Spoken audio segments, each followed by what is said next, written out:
Good morning and welcome to day 2 of the Clutter to Calm Challenge. And today is Time Tuesday. We're going to be talking about time. And I first of all want to say that you guys, thanks so much for all of your participation in the private group. I love the conversations that are happening, the awarenesses that you are having around your space. I think it's so powerful because then you can make shifts and changes in what's happening and knowing what it is that you're tolerating and also what you're loving, right? We don't want to always look at what's wrong. We want to look at what's working as well. So I love how you guys are supporting each other and lifting each other up with comments. So keep doing that. And for those of you who are either here with us live or on the replay and you have not received the homework or you've not formally jumped in as part of the challenge, it's not too late. You can actually put in the comments the number 2 and you will be able to get the link to be able to be part of the challenge and also be part of the raffle and giveaway for participating. So I'll be showing those things to you in a little bit about some of the things that you'll win on the raffle. So let's see, I'm going to check on here and see who's joining us, and feel free to put in some of the comments. Part of this time here live is so that you can ask any questions and to be able to connect. So I'm going to jump in here with time. Time Tuesday. Time can feel like such an elusive thing. So many things I hear about time is not having enough of it or not knowing how to manage it. So one of the things that I'd love to use an example is several years ago. And hey, Leah, good to have you here. This is perfect timing because you'll remember this. I was going to talk about when you and I went to Lola Jones' 5-day silent retreat. That changed my outlook on time forever. It redefined what time was for me because at the 5-day silent retreat, we couldn't have any electronics, no cell phone, not even reading books or journaling. It was just us in our relationship with time. So we had, some activities together where we were still silent, but then in the evening we had our own rooms. And so from about 5 o'clock till the next morning, we were just me, myself, and I. And it was amazing how I had so much time. There was, for a while I was like, what do I do with this time? And it really brought home for me that we really do have a lot of time. It's what we do with the time and how we're choosing to do that. And so let me look in here at some of you guys. Hey, Ellen and Sam. Oh, Julianne, you're welcome for here doing the challenge. I'm just checking in with some of you guys. So coming back to, with Lola and really looking at the time that we have, our energy goes, wherever our energy is, that's what grows. So if we tell ourselves we don't have time, we seem to always be behind and we can never really catch up with that. So we want to change our relationship with time and start thinking in terms of there's plenty of time. It's just about making those choices, right? And noticing what are the words you're saying around time. Now, it's not about changing your whole world. One of the things I'm really wanting you guys to focus on with the challenge is about finding out what is not working and making little tweaks. I think you're starting to realize here that making just one shift and change can change everything for you.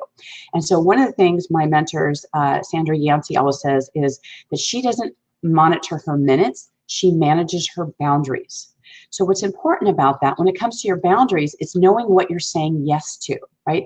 When you're clear about what you're saying yes to, then you can become less overwhelmed by not adding more onto your plate. Now, I know that may be counterintuitive, feeling like you're kind of adding more onto your plate with what we're doing here. However, you're just saying no to some other things now, and it's not no forever, it's just no for now, right? So when you look at your boundaries of what's important to you, what's a priority for you, because when you clear your space and you really create the environment that works for you, you actually gain back more time. Right? So although a lot of times I talk about it's messy in the middle, as you're in the middle of doing some of these projects, you're throwing some things up, it can feel a little bit overwhelming. But by doing those little tweaks and not, with the monitoring of the minutes, I love using the timer where you have like those 15-minute increments. I believe you can use those within your boundaries so that you can make more time of your minutes, but seeing what you're creating in those boundaries, right? And what you're not doing. right? Because when you look at priorities, there's not priorities, there's really only a priority. And so when you decide what that priority is, you can focus more clearly on that and have the other things for not now, right? So your calendar, let's see here, let's look here. Oh, hey, Karen and Deborah, I'm so glad to hear you guys are ready and you're jumping in here.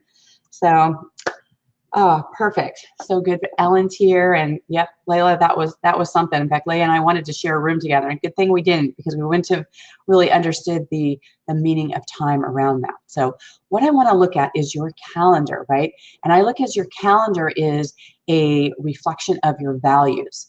And so if you look at your calendar, you find a lot of things that you have to do on there and not a things that you get to do. It's shifting that relationship you have around that, and to get clear about, so many times we stack things on top of our calendar and we don't give ourselves any breathing room for life and room for things that come up.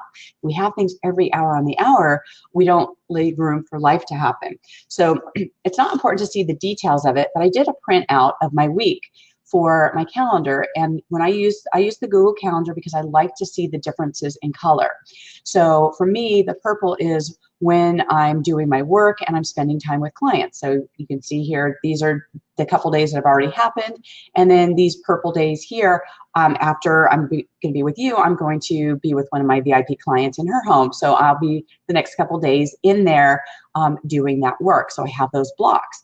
But I have this time ahead up here in front where I've got that white space.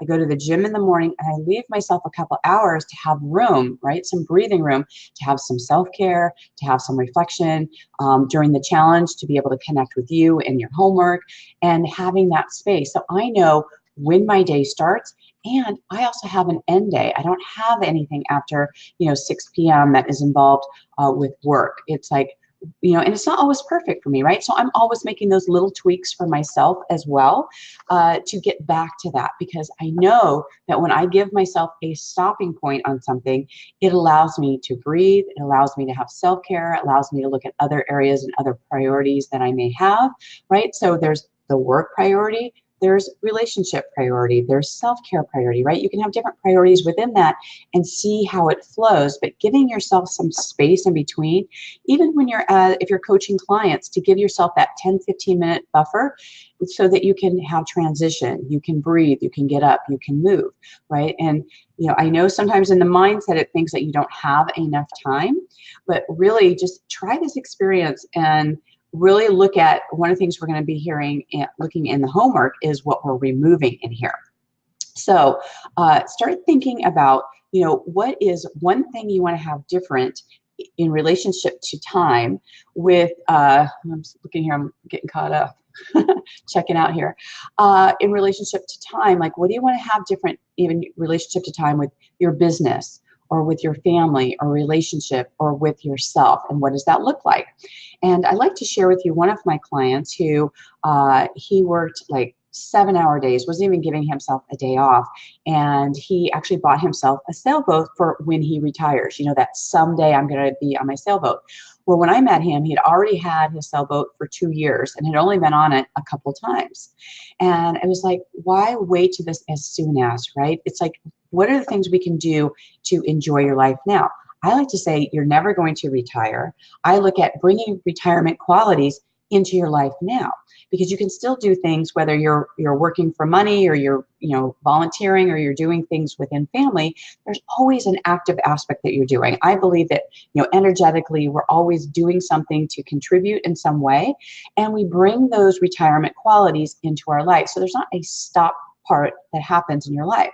So one of the things it's a way of looking at things differently. So one of the things that I challenged Maddie to do was to start looking at Fridays as being he was retired. So he would wake up on Fridays and he would be retired. He wouldn't be doing any work. He would be, what would you do when you woke up? Right? And this was a change, just like I did at Lola, where it was different looking at time, where it was not getting on email, not making the phone calls, not connecting with clients. It was he was in retirement mode. This is also a great exercise to see, what would you do when you retire? A lot of times we have different ideas that I'm going to do nothing, or something's going to happen.